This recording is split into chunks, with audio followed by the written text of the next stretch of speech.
my motivation would always be to move towards a banker with weak information system and weak, weak disclosures. I would avoid, so that's one of the problems where the NCD market is not going. And who will see going to the NCD market? NCD market, we will see people who are already highly rated, the top-notch corporates in India who the banks cannot lend because they can access market, access money below base rate. So what is this information asymmetry is creating a problem where the good guys will either go to foreign currency lending or public capital market lending, and the guys who are sort of not so good would go into the banks to get the money. And one of the thing is this lack of information that is getting disseminated about their performance. So this is in risk, it's called the adverse selection problem. If this information asymmetry is not tackled, after 5-6 years we will see only companies which are suboptimal, who don't have anywhere else to go for money, be it foreign lenders, foreign currency borrowings or Indian capital, they would only be sort of crowding outside Indian banks. Harshada, any thoughts on, I'm sure you have a different perspective from Deep here on how easy it is to get information on corporate clients. Do you see that being a more manageable problem than Deep? Because Deep is now facing people who will, in whose interest it's not to disclose information. Right. So the information that we collect is shared by credit institutions, banks, financial institutions. So as they share information on the consumer side, so individuals like us who've taken loans and credit cards, similarly banks also share information with us on corporates. Sure. So loans given to SMEs, large corporates, private limited companies, public limited companies. So that information is also shared with us. And is that as robust as the retail side, or is that more difficult? So it is difficult to get that information. It is challenging because of the structure of that information, because of it's more of public sector banks who are lending in that, so that the data flow is not as well established as it is there on the consumer side. But again, having said that, last 2 or 3 years there's been a huge progress that has happened on corporate side information sharing as well.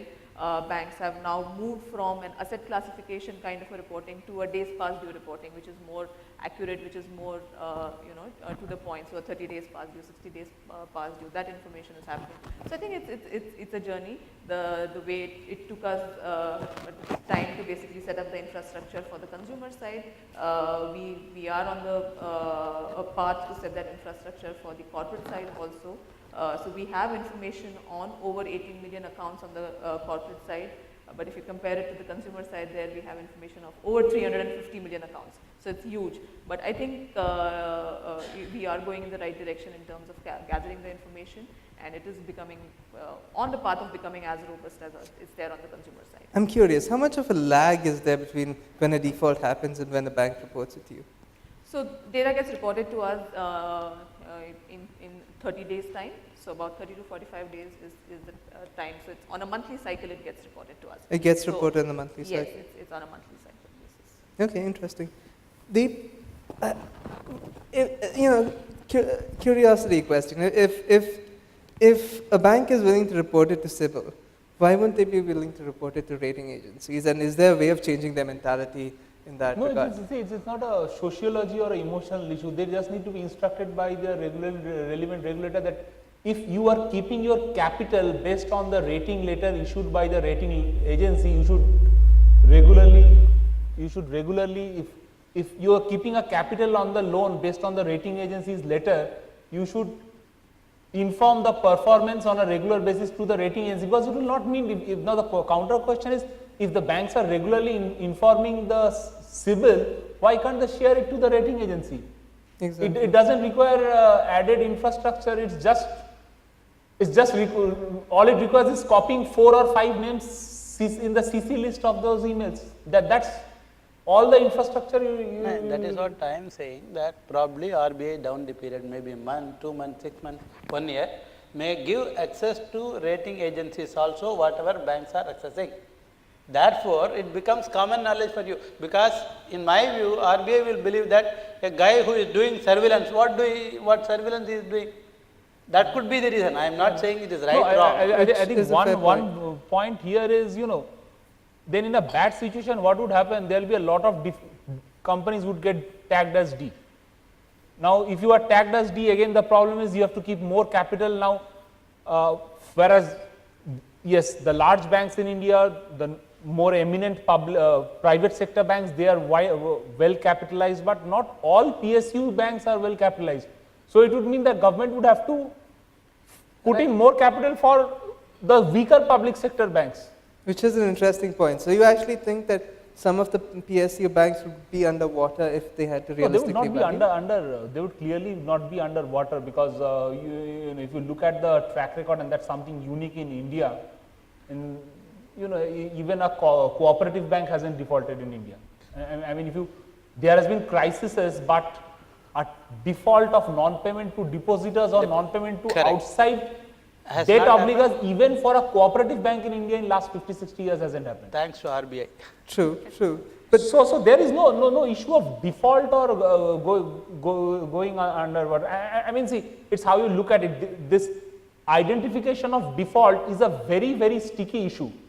It is so sticky, it would be maybe explicitly told by the fact that in European mainland, which is possibly where Basel comes from, the Basel guidelines in the place in Switzerland, no two countries have a common definition of corporate default or a common definition of NPA. That's Europe, where majority of the regulations come up.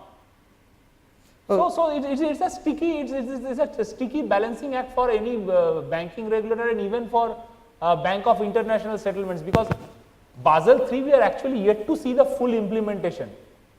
What we have seen, the Basel III implementation, thus far you have seen lot of banks reducing their risky exposure and creating credit crunch in emerging markets. When the full LCR and all those stable funding ratios would come into play in 2018-19, if it at all comes into play, there would be a virtual credit crunch. So it's not, when I'm talking about India, it is not to say that the Indian regulator or the Indian government is not as competent as globally elsewhere. Is globally, the problem with identification of default is same. It's just, it's a hot potato. People are struggling with it for last 200 years. True, true. That's a fair point. Another interesting point, Basel III. How do you see that play out in terms of the bank capitalization, and how do you see that affect possibly the way banks look at credit risk? I think on the bank's credit risk, I think sir can but Mr. majority of the banks would usually be shifting from.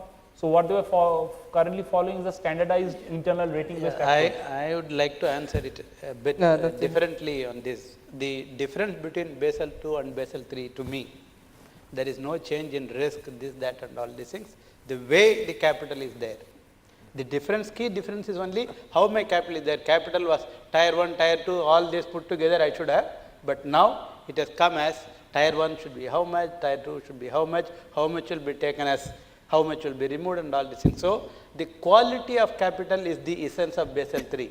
Quantity of capital remains the same for both 2 and 3. Sure, yeah. Which is a very interesting point, because in India, Correct. as we all know, and it's an open secret that perps are very often owned by other banks. Like, banks are banks. giving advance and then taking it as capital and all these things, cross capitalization and all these things may not be counted if they say the promoter is same. Exactly. So will that change the way you lend in any way? The fact that you face the definitely. See, the banking has seen any time, even if I take an example from the retail sector also, even in the bank, when they approve a retail product, they assume a default rate, and that is already factored in their pricing. Okay. Therefore, the product portfolio, when you analyze in the risk management committees and all these things, well, that the default has come or near to that threshold. The moment it comes to 75%, probably the business head or some will look up and say that probably I have to go slow on that. And that is why you see last week or something you might have seen that SBI has started chasing car loan defaulters. Okay. So that is the kind of thing. Whenever something happens, when a threshold is reached, everybody becomes cautious. And the threshold will be reached faster in Basel III. Correct.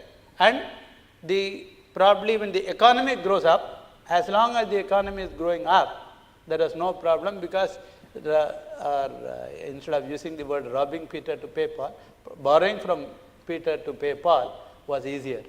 True. Now that the cycle has come down, it has become difficult. Therefore, and more so with the more transparency now coming with that SMA 0, 1, 2 and all these things. Therefore, lender will be 10 times shy now. True, to which take a is similar an interesting point then from the ratings perspective, Deep, because are you going to assume banks being tougher and then potentially corporate credit access being tougher for when you make your rating calls? I mean, how we see this evolving, the bank loan ratings, which was the mainstay of rating agencies post 2008, if majority of the banks graduate to IRB advanced, which is they will have their own internal ratings, because they will not subscribe to the rating agencies bank loan ratings. Correct. So the concept of so there will be ratings for NCDs, but the concept of a bank loan rating per se will go away, and I think that may be good or bad for a rating agency which I am representing right now, or any rating agency, because we will lose business. Having said that, from a banking system perspective, it is good. Why? Because currently there is a regulatory arbitrage that may theoretically happening. Say for instance, I go to a rating agency who would give me say a category for something which is BBB. So I will price the loan at BBB, I will keep capital at A. So for my risk adjusted return, RAROC for that loan will be very high. But once I have my internal rating based advanced approach, the same rating would be used for keeping capital as well as pricing. So that way, at least one of the, at least the theoretical possibility of this regulatory arbitrage will cease to exist. So which is Of course, it will be 10 years, minimum 10 years perhaps, because I have seen banking, and I will say the way in which the things happen today, a default is known to the company first, the promoters, because they are the person who is going to default, and he is the person who has siphoned out the money or gone into it. Therefore, company is the first person to know the default. Well, arguably, the private bankers know the default first. Second is the banker, and third will be the rating agency. In that, yeah, but that's after someone because has the time to tell the rating agency. Because the second guy, first guy is not going to come and tell you I have defaulted. Bank has to come and tell you I have defaulted. They have defaulted to me. Therefore, the bank is in a better position than an agency in that sense. I am not saying this is not to take away the even though I have CRISIL RAM rating with me. When I went to board, I said that my rating I can't say this one because just I have purchased some 10 lakhs paying some software, I am not equal to the rating agency. Okay, there are so many things that go into that. So, from the default perspective, the borrower, the banker and then the rating agency. Therefore, when the evolving of AMA comes under the Basel III or whatever be the compulsion, and in the banking system, in my personal knowledge, there are only 4 or 5 banks who have applied to RBI for that. It will take another 2 years for the RBI to confirm that they can do. Then they have to confirm with that last 10-year data, what is my default probability tallies with my AAA, AA, single A. Therefore, in my personal opinion, there will be 10 more years before the banks can go into that mode. Well, that's also great. One more quick point. You mentioned regulatory arbitrage, Deep, and it'd be interesting to hear from both of you. Are you seeing the potential for bank loans migrating to the bond market? And we've seen growing mutual fund participation. That is unlikely to happen. See, mutual funds, I mean the debt market, that's the favorite topic of any forum actually for last 10, 12 years. If you want to have a forum in finance, say that, what can it do for developing Indian debt markets? So that has been, in late 90s, it was a favorite topic for researchers. And if you read the research reports on what they have been recommending and what has come to, none of the recommendations hasn't changed. But so what is it? It's firstly, the current as it stands today, there's a different, what should I say, privileges. A bank can issue SARFAESI notice, a non-bank entity other than a housing finance company cannot. So if everything else remaining same, I am a mutual fund or an insurance company and So the probability of default doesn't change, loss given default, exposure at default doesn't change, but loss given default varies. A bank will have much lesser loss given default because of, at least on paper, theoretically while calculating, because they have SARFAESI. For a mutual fund, insurance company, pension fund, you don't have. So everything else remaining same, if they price the loan fairly, the price will be higher. Now, to that extent, no one would per se go to a non-bank entity. But then post 2009, after the base rates were introduced, we have seen there's a spike in India's bond market, and that's because a lot of AAA, AA plus, AA rated players felt that they could access the market with and get much lower rates than banks would be able to give them because of the restriction of base rate. So, it was a pure demand supply play which pushed a portion of Indian borrowers, conventional bank borrowers, to capital markets. Now, unless for starters you have SARFAESI power which is given to all lenders, for starters, you cannot have expect a development of bond market in any meaningful way. You will have a bit of uptick here and there, but there's a structural deficit. Next would obviously come that even if I give SARFAESI as an issuer, I would be more comfortable with a bank, particularly if I am listed, because that guy will hold on till at least till 90 days before he tags me as default and it hits in the newspaper. The mutual fund guy would possibly wait for 7 days, 15 days at the most before. So, because of this information, my comfort level with the banker will be much higher, particularly if I know that, as Sir has said, the company knows way before that it's going to default. So, if I know I have an intention to default, I will go with a bank. True, true.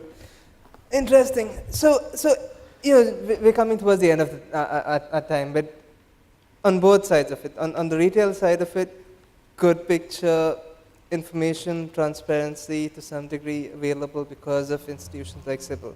But on the corporate side,